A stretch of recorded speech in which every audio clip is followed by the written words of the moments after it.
नमस्कार दोस्तों। आज 3 मई है और आज के द हिंदू में क्या और क्यों पढ़ना है हम इसे लेके फिर से हाजिर हैं। आज जो पहली न्यूज़ है वो है इन गिग इकोनॉमी, पेज नंबर 1 पे। इन gig economy laser pay is better than no पे, है ना। तो ये आपको पता ही होगा कि जो गिग एक वर्कर हैं या गिग सहयोगी कह लेते हैं, हाँ, जैसा कि यहाँ पे दिख भी रहा होगा ब्लैंकेट, है ना। तो ये क्या कर रहे हैं कि बहुत कम पे कर रहे हैं, बहुत इतना कम पे कर रहे हैं कि वो न्यूनतम मजदूरी भी नहीं निकलती है और इससे दिक्कतें उत्पन्न होती हैं। तो इसी पे पूरी चर्चा की गई है कि एक मतलब केस लिया गया और जैसे यहाँ पे one would wonder why we joined back despite pay cut. The answer is simple, lesser pay is better than no pay, said Gyani Jail Singh, a 32-year-old blanket delivery worker and one of those who spearheaded the protest, है ना। ये कह रहा platform had change the payment system from 32 पर order with in ये 2 kilometre radius two 15। तो इस तरीके की चीज़ें हैं और 300 से उतना कमाते हैं फॉर पेट्रोल एंड डीजल। उसके बाद बहुत सारी चीज़ें लग जाती हैं जिससे कि बहुत कम हो गया है इनकी आमदनी। तो आप इसे एक बार पढ़ेंगे तो इसको समझ पाएंगे अच्छे से। इसके बाद है क्वेश्चन पेज नंबर 6 पे है, अगला जो हमें पढ़ा है पेज नंबर 6 पे है कि जो रीजनल लैंग्वेजेस हैं उन पे अब जो किरण रिजिजू है ना, उन्होंने कहा है regional languages should be used in all states. अभी आपको एक न्यूज़ इस पे बताऊंगा मैं अभी थोड़ी देर में, बहुत ही शानदार वाला मामला है जिसमें विश्व चिंतित है ना। तो उसके लिए थोड़ी चर्चा करूंगा मैं अभी आगे चल के। तो ये पढ़ लेना है कि regional languages should be used किया जा सकता है कोर्ट्स में, ऑल स्टेट कोर्ट, है ना। तो ये करना चाहिए, जरूरी है, क्योंकि आप ये देखो कि न्याय की भाषा सामान्य आदमी तो छोड़ दो, आम आदमी तो छोड़ दो, जो पढ़ा लिखा थोड़ा है वो भी नहीं समझ पाता कि आखिर क्या कह रहे हैं ये कोर्ट, क्या कह रहे हैं। तो सिर्फ वकील और जजों के लिए तो नहीं होना चाहिए ना। न्याय का मतलब है सभी के लिए न्याय, और न्याय का मतलब है कि सभी को समझ में आए कि आखिर हुआ क्या है। ये नहीं कि सिर्फ ऐसी कानूनी भाषाएं हैं जिनको वही समझ सके जो विधि का ज्ञाता हो, वो भी बहुत मुश्किल से समझ पाए तो दिक्कतें होती हैं। इसके कारण से यदि ईज किया जाए तो और अच्छा है। इसके बाद है India as Aden offer and the apple diluted labour laws, है ना।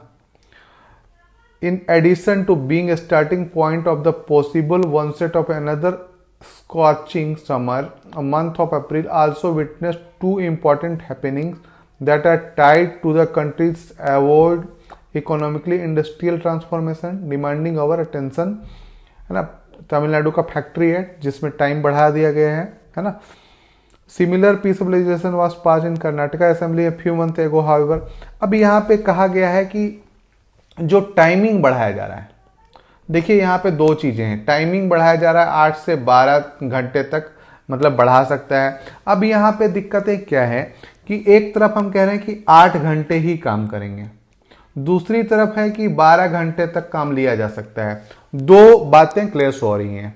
यदि हम एकदम से रूढ़ ही हो जाएं या एकदम से रिजिड हो जाएं कि 8 घंटे से आप ज़्यादा काम नहीं ले सकते, तो ये हमारे डेवलपमेंट के लिए खतरा है। दूसरा ये कि 12 घंटे तक काम ले सकते हैं, 12 घंटे तक कोई दिक्कत नहीं है, कोई काम, तो ये हमारे लेबर के लिए एक दिक्कत वाली बात होगी। तो इससे बीच का रास्ता हमें अपनाना पड़ेगा, एक प्रोत्साहन राशि देनी पड़ेगी जिस लेबर को, हमें जबरदस्ती काम नहीं कराना पड़ेगा। हाँ, एक मिनिमम क्राइटेरिया फिक्स करना पड़ेगा कि यदि आप इतना तक काम करते हैं तो इतना पैसा मिलेगा और इतना तक काम करते हैं तो इतना पैसा मिलेगा। तभी हम चीन के बदले मतलब खड़े हो सकते हैं और हम अपने उत्पादन को बढ़ा सकते हैं। नहीं तो ऐसा नहीं होगा। देखिए दोनों पक्ष हैं, हम पूरी तरीके से समाजवादी नहीं बन सकते, हम पूरी तरीके से पूंजीवादी नहीं बन सकते। तो हमें बीच का रास्ता अपनाना होगा। हमें श्रमिकों का कल्याण भी चाहिए और साथ ही साथ हमें देश का विकास भी चाहिए। तो हमें दोनों के लिए बीच का रास्ता अपनाना पड़ेगा, और बीच का रास्ता जब तक नहीं हम अपनाएंगे तब तक। तो यहां पे क्या होता है कि जब कोई किसी पक्ष की बात करता है तो आपको दोनों चीजें सोचना है, क्या यह सही में अच्छी बात कर रहे हैं, देखो क्या है कि ये विद्वान लोग हैं, जो भी लिखते हैं, जो राइटर होते हैं वो विद्वान लोग होते हैं और वो सामान्यतः किसी एक पक्ष के पक्षकार होते हैं, है ना। वो एक पक्ष दिखाते हैं, दूसरा पक्ष दिखाना नहीं पड़ता। तो आपको तार्किक होना पड़ेगा। आप यूपीएससी की तैयारी करो तो आपको तार्किक होना पड़ेगा कि क्या ये सही कह रहा है ना। तो इसको आपको ध्यान में रखना पड़ेगा। ये गुड डाइवोर्स, एक अगली न्यूज है ये गुड डाइवोर्स।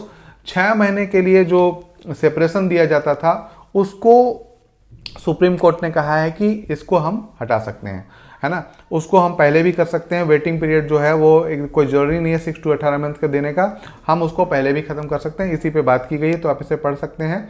आर्टिकल 142 के तहत सुप्रीम कोर्ट को विशेषाधिकार है कि वह कभी कभी ऐसे निर्णय दे सकता है। तो इसको आप पढ़ लेंगे, आर्टिकल 142 जरूर पढ़ लेंगे संविधान में जाके, ठीक है।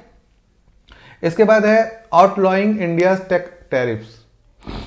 आउटलॉइंग का मतलब है on the complaint of broad the European Union, Japan and Taiwan, World Trade Organization dispute settlement panel have found India's tariff on certain information and communication technology products such as mobile phones inconsistent with India's WTO obligation। तो कुछ चीज़ों पे जो भारत है वो ज़्यादा लगा रहा है टैरिफ और उस तरीके की चीज़ें कर रहा है। तो इसी पे जापान, ताइवान, यूरोपीय यूनियन गए थे WTO में और इसी पे पूरी बात की गई है। पूरा क्या मामला है इसे आप पढ़ के समझ सकते हैं, ठीक है। उसके बाद है पेज नंबर 10 पे why are Blinkit worker protesting. क्यों ब्लिंकिट वर्कर, हम पेज नंबर 1 पे ही गिग वर्कर के बारे में पढ़ चुके हैं। क्यों प्रोटेस्ट कर रहे हैं, क्यों विरोध कर रहे हैं, इसके बारे में पूरी डिटेल दी गई है।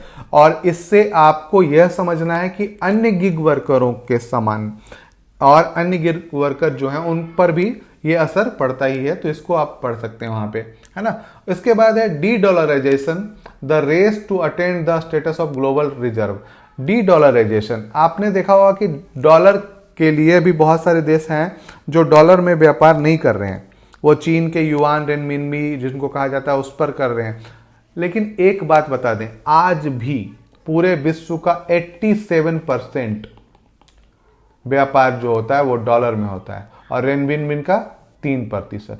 तो इसलिए अभी कोई डी डॉलराइजेशन नहीं हो रहा है। हाँ ठीक है, अभी जो सिचुएशंस हैं, यूक्रेन युद्ध है, सऊदी अरब और ईरान के बीच में दोस्ती है, इस तरीके की चीजें हैं जिनके बीच में कुछ मामला युआन और रूबल पे काम हो रहा है। लेकिन फिर भी आप ये ध्यान रखें कि अभी तक डॉलर के टक्कर में कोई भी नहीं आया है और डी डॉलराइजेशन जैसा कोई मामला है नहीं। दरअसल क्या है, डॉलर का महत्व क्या है, इसका सबसे बड़ा कारण है यूएसए का स्थिर होना, स्टेबल होना, है ना। स्टेबल होना बहुत ही महत्वपूर्ण है क्योंकि आप देखें तो एक लोकतांत्रिक देश है और स्टेबल है। वहां पे कोई भी सरकार आ जाए, वहां पे एक लोकतांत्रिक तरीके से प्रक्रियाएं चलाई जाएंगी, वैसे कुछ नहीं किया जाएगा जिससे दिक्कतें उत्पन्न हो। साथ ही साथ ये भी देखें कि वहां पे कुछ भी यदि चेंज किया जाता है तो उसका विरोध हो सकता है। वहां पे मीडिया की स्वतंत्रता है, वहां पे नीतियां एकदम से स्पष्ट हैं, है ना, सामने रखी जाती हैं। तो इसके लिए डॉलर को आज भी महत्व दिया जाएगा और अभी आने वाले समय में अभी फिलहाल कोई खतरा नहीं है। फिर भी आप इसको पढ़ें और समझें, है ना। इसके बाद है centre plans panel to find alternative to death by hanging, है ना। सेंटर क्या कर रहा है कि जो फांसी दिए जाने की बात है उसके लिए अल्टरनेटिव प्लान की किस तरीके से मृत्युदंड दिया जा सके, है ना। क्योंकि फांसी देना एक क्या बोलते हैं, निर्मम या क्रूर प्रथा है जिसके कारण से दूसरे उपायों पे भी विचार किया जा रहा है, ठीक है। इसके बाद है China, Russia, Pak minister to attend SCO meet in Goa, ठीक है, पेज नंबर 13 पे है। चीन, रसिया और पाकिस्तान के मिनिस्टर जो है attend SCO meet in Goa. अभी आपको पता है कि संघाई कोऑपरेशन ऑर्गेनाइजेशन का अध्यक्ष भारत है और इसके रक्षा मंत्रियों की मीटिंग हो रही है। तो वो रक्षा मंत्रियों, विदेश मंत्रियों की मीटिंग हो रही है और इसमें चीन के, रूस के और पाकिस्तान के मंत्री कहाँ मिलेंगे, तो गोवा में मिलेंगे। और बाकी कुछ निकल के आता है तो हम देखेंगे आगे, है ना। इसके बाद है 9 ईयर आफ्टर बैन, 9 साल के बंद के बाद कोल माइनिंग टू रिज्यूम इन मेघालय से सीएम संगमा, है ना। मेघालय के पीएम जो सीएम है उन्होंने कहा है कि 9 साल के बाद फिर से कोल माइनिंग शुरू किया जाएगा। तो आपको यहाँ पे देखना है कि कोल क्षेत्र मेघालय में क्यों पाया जाता है,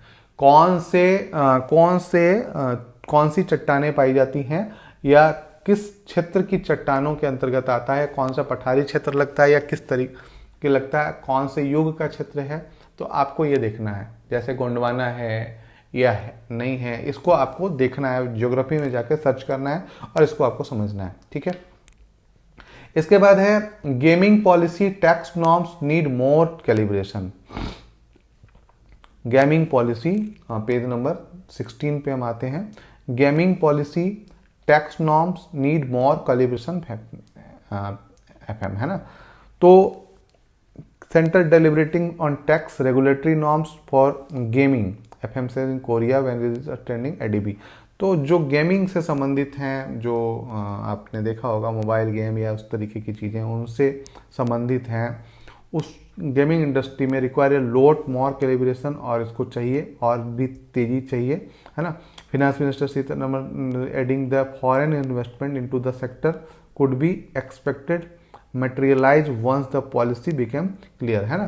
तो ये यदि एकदम से क्लियर हो जाए पूरा गेमिंग का जो नीति है, खेल की नीति देखो, खेल की नीति में हम इसलिए नहीं कह सकते क्योंकि ये वर्चुअल गेम्स हैं और वहाँ पे एक मोबाइल गेम्स हैं, उनके लिए बात की जा रही है।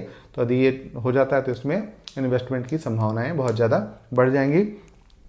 दोस्तों, अभी तक आपने सब्सक्राइब नहीं किया तो प्लीज़ सब्सक्राइब कर लें, लाइक करें, कमेंट जरूर करें। धन्यवाद।